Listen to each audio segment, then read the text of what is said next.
Dottor Brugnatelli, perché scegliere oggi un percorso umanistico? Oggi sembrerebbe una delle cose più improbabili da fare. In realtà ci sono molti motivi, ma ne indico uno molto recente, molto importante.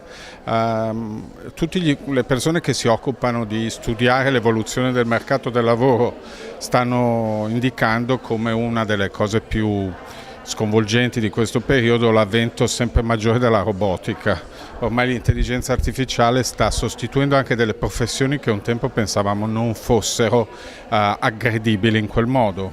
Sto parlando per esempio di alcune funzioni degli studi legali e anche dei medici.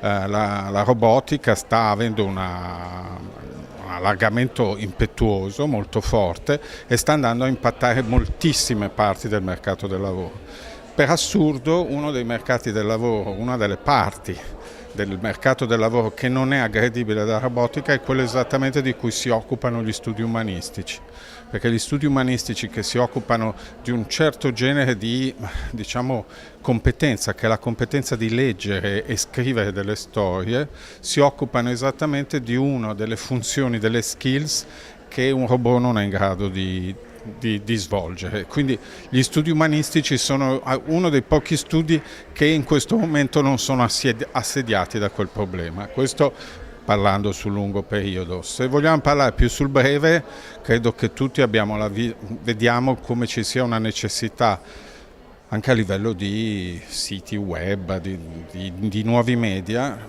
La vera necessità è la creazione di contenuti.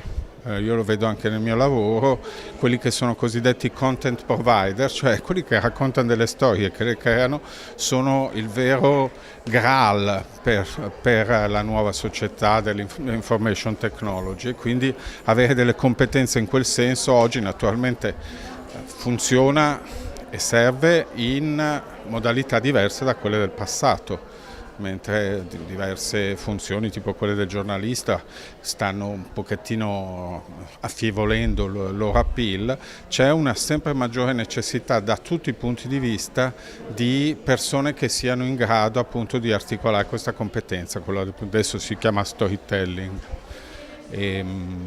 Quindi direi che già da questi due punti di vista ci sono delle interessanti prospettive per chi si occupa di quelle che un tempo si pensava fosse una delle discipline più declinanti. E che consigli può dare agli studenti? Come prepararsi ad affrontare questo mercato del lavoro?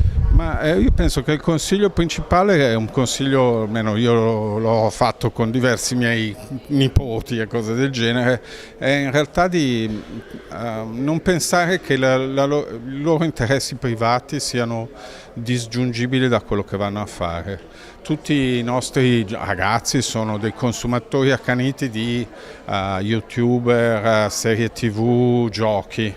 Ecco, quella cosa lì non è staccata dal lavoro che andranno a fare, quelle competenze lì sono il linguaggio di oggi e quindi avere quelle passioni non è una cosa sbagliata, anzi è una cosa che può essere molto utile, bisogna avere la capacità di capire che il mondo appunto delle facoltà umanistiche e quel mondo lì non sono due mondi disgiunti.